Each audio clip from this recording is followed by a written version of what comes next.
I paddled the sailor sea and walked the lush green forests of BC.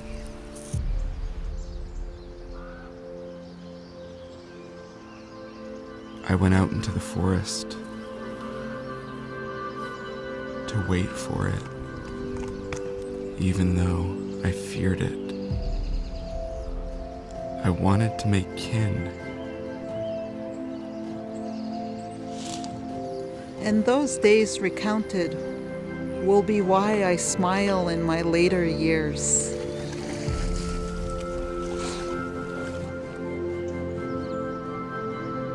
Of the days when I was entirely and completely a nature girl.